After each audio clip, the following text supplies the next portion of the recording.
नमस्कार दोस्तों, वेलकम है आपका share market with Kanchan channel में। अभी तक आपने सुना होगा कि शेयर मार्केट में बहुत ज्यादा पैसा है, आप अपने सपने को आसानी से पूरा कर सकते हो। ये गारंटी है शेयर मार्केट में वाकई में बहुत ज्यादा पैसा है, आप हर एक सपने को आसानी से पूरा कर सकते हो। चाहे आपका घर बनाने का सपना हो, चाहे आपको अपनी बेटी की शादी का सपना पूरा करना हो, या फिर आपको अपने बुढ़ापे के लिए बहुत सारा पैसे को इकट्ठा करना है। लेकिन कुछ ऐसी मिस्टेक होती है जो बहुत ज़्यादा बेसिक होती है। यदि आप मिस्टेक करते हो तो आप शेयर मार्केट से एक भी पैसा नहीं बना सकते हो, बल्कि आपका नुकसान होने के भी काफ़ी ज़्यादा चांसेस हैं।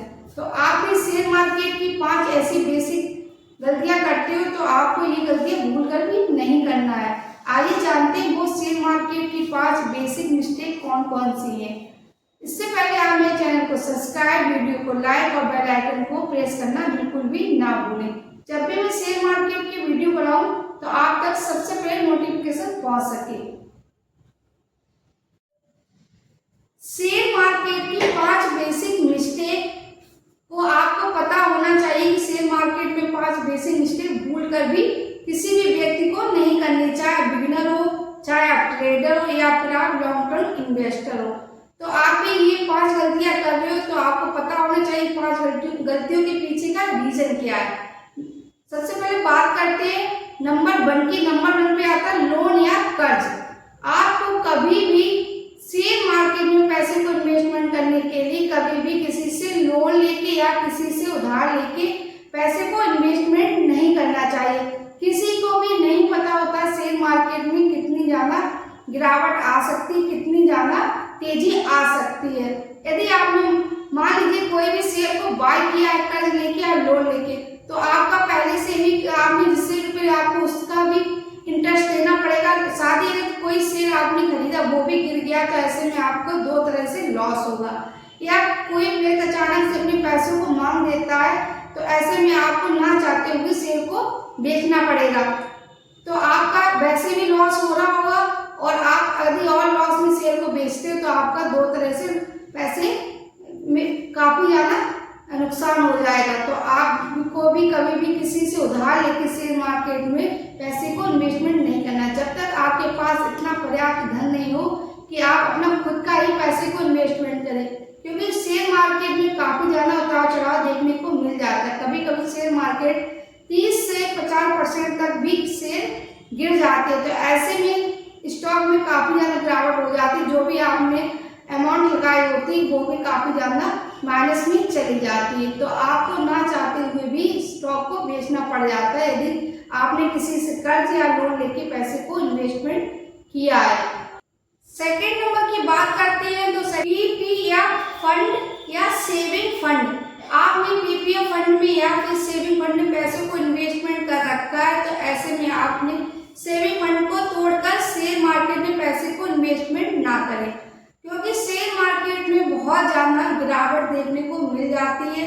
तो ऐसे में जहां आपका पैसा सेविंग अकाउंट से बन रहा होगा तो आपका पैसा वहां से भी बनना बंद हो जाएगा, क्योंकि आपने अपना सेविंग अकाउंट को वहां पर क्लोज कर रखा है। तो आपका पैसा वहां पे भी नहीं बनेगा। और आपने यदि किसी स्टॉक में पैसे को इन्वेस्टमेंट कर रखा है और वहां पे भी स्टॉक में गिरावट हो जाती है तो आपका लॉस और भी ज्यादा होगा।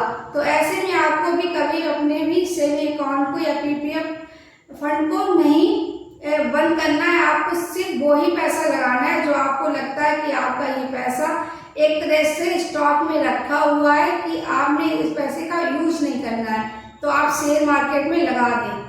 शेयर मार्केट में वैसे तो देखा जाए तो काफी ज्यादा रिटर्न बनता है, 10 से 15%, 20% तक का रिटर्न बन जाता है। लेकिन कभी कभी इतनी ज्यादा गिरावट हो जाती है कि आपका पैसा काफी दिनों तक बिल्कुल भी नहीं बनता है, लेकिन निगेटिव में ही रहता है। तो ऐसे में आपका जो भी इंटरेस्ट आपको सेविंग अकाउंट के थ्रू मिल रहा हो तो वो भी इंटरेस्ट आपको नहीं मिलेगा, तो आपका डबल नुकसान होगा।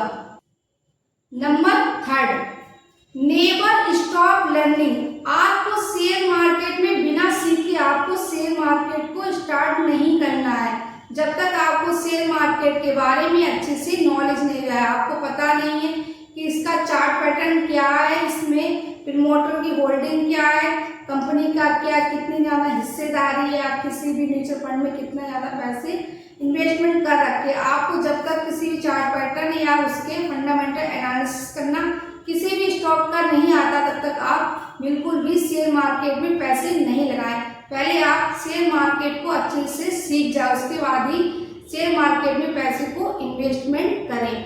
तो नेवर स्टॉप लर्निंग, बिना सीखे आप शेयर मार्केट में एक भी पैसा ना लगाएं। ये भी बहुत से लोगों की, खास तौर पर जो बिगिनर होता है उनकी सबसे बड़ी मिस्टेक होती है। उन्होंने सुना होता है कि शेयर मार्केट में बहुत ज़्यादा पैसा, शेयर मार्केट से अपने सपने को आसानी से पूरा कर सकते हो, लेकिन ये सच्चाई कि सपने को पूरा कर सकते हो, यदि बिना लर्निंग के आप शेयर मार्केट में आओगे तो आपका लॉस होने की काफ़ी ज़्यादा चांस रहते हैं। यानी कि शेयर मार्केट में प्रॉफिट भी है तो लॉस भी है, और आप जितना ज़्यादा प्रॉफिट बनाते हो उतना ज़्यादा रिस्क भी होता है। तो आपको बिना लर्निंग के भी शेयर मार्केट में पैसे को इन्वेस्टमेंट नहीं करना है।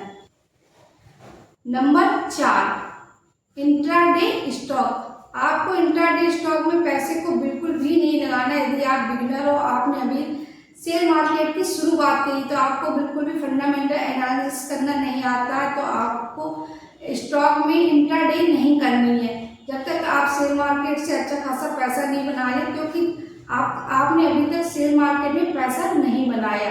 तो आप जो भी पैसा इंट्राडे में लगाओगे तो वो अपनी जेब से, हो सकता है उसमें आपका लॉस हो जाए, तो जो भी आपकी कैपिटल होगी उसमें भी आपका माइनस हो जाएगी। तो पहले आप स्टॉक में शेयर को डिलीवरी में खरीदिए और प्रॉफिट में, इसके बाद ही इंट्राडे में पैसे को इन्वेस्टमेंट करें। नंबर 5, आपको कभी भी पेनी स्टॉक में पैसे को इन्वेस्टमेंट नहीं करना है। आपने सुना होगा पेनी स्टॉक में बहुत ज़्यादा पैसा बनता है। पेनी स्टॉक का जो भी आप अमाउंट है वो आपका पैसा डबल भी हो जाता है। ये रियलिटी है कि आपका पैसा पेनी स्टॉक में लगाते हो तो आपका पैसा डबल भी हो जाता है, लेकिन पेनी स्टॉक का भी जो भी आप इन्वेस्टमेंट करते हो तो आपका पैसा जीरो भी हो सकता है, क्योंकि पेनी स्टॉक में इतनी ज़्यादा उतनी तेज़ी से गिरते हैं। तो आपको पेनी स्टॉक से शुरुआत में बच के रहना है, कभी पेनी स्टॉक में पैसे को नहीं लगाना है, क्योंकि पेनी स्टॉक में लोग इसलिए पैसे को इन्वेस्टमेंट करते हैं क्योंकि पेनी स्टॉक 1 रुपये 2 रुपये कुछ पैसों या 10 रुपये में भी आ जाता है। तो लोग सबसे पहले सोचते हैं पेनी स्टॉक में शेयर में पैसे को इन्वेस्टमेंट करते हैं तो आपको क्वांटिटी का काफ़ी ज़्यादा बेनिफिट होता है, लेकिन उस बिगिनर होते हैं इनको ये नहीं पता होता है कि जो फंडामेंटल स्ट्रॉन्ग शेयर नहीं तो वहाँ पर पैसा कैसे बन सकता है। तो आप भी शेयर मार्केट में पैसे को बनाना चाहते हैं तो आपको शुरुआत में पेनी स्टॉक से बिल्कुल भी दूरी बना के रखनी है। जब तक आप पेनी स्टॉक को अच्छे से समझ नहीं आते कि प्रमोटर की क्या है हिस्सेदारी, कंपनी की कितना ज़्यादा कैपिटल है और कंपनी में किस किस ने होल्डिंग कर रखी है, यानी DIs ने, FIs ने, म्यूचुअल फंड ने या गवर्नमेंट ने कितनी ज़्यादा हिस्सेदारी कर रखी है। यदि आप इन चीज़ों को समझकर उसका फंडामेंटल एनालिसिस करके पेनी स्टॉक में पैसे को इन्वेस्टमेंट करते हो तो आपका पैसा डबल भी हो जाता है। लेकिन यदि आप बिगिनर हो, आपको बिल्कुल नॉलेज नहीं कि पेनी स्टॉक में कैसे एंट्री करनी है, तो आपको पेनी स्टॉक से बिल्कुल भी दूर रहना है। शुरुआत में आप निफ्टी 50 के शेयर को या ब्लू चिप स्टॉक को बाय करें, जिससे आपका पैसा शुरुआत में थोड़ा कम बनेगा लेकिन आपका पैसा बनेगा। ये निश्चित होता है कि आपका पैसा जरूर बनेगा, लेकिन आप उल्टे से शेयर खरीद लेते हैं, पेनी स्टॉक जो कम पैसों में आते हैं उनको अगर तुम बाय कर लेते हो तो ऐसे में आपका पैसा काफ़ी ज़्यादा रिस्क में हो जाता है। तो आप भी शेयर मार्केट में ये 5 गलतियाँ कर रहे हो तो आपको भूल कर भी ये 5 मिस्टेक नहीं करनी है। यदि आप बिगिनर हो या ट्रेडर हो या आप इन्वेस्टर हो तो आप भी शेयर मार्केट से आसानी से पैसे को बना सकते हो और अपने सपने को भी पूरा कर सकते हो। यदि आपको ये जानकारी अच्छी लगती हो तो मेरे वीडियो को लाइक एंड शेयर अवश्य करें, क्योंकि मैं जो भी जानकारी देती हूँ सिर्फ एजुकेशनल पर्पस से, कि मेरी तरफ से कोई भी रिकमेंड नहीं होता कि आप कोई भी स्टॉक में बाय या सेल या होल्ड करें। तो आप जब भी शेयर मार्केट में अपनी डिसीजन लें तो आप अपना खुद का डिसीजन या किसी फाइनेंस एडवाइस की एडवाइस लेके ही स्टॉक मार्केट में एंट्री करें। यदि आपको ये जानकारी अच्छी लगी तो फैमिली फ्रेंड के साथ शेयर करना बिल्कुल भी ना भूलें। कंप्लीट वीडियो देखने के लिए thank you so much. Bye bye, take care.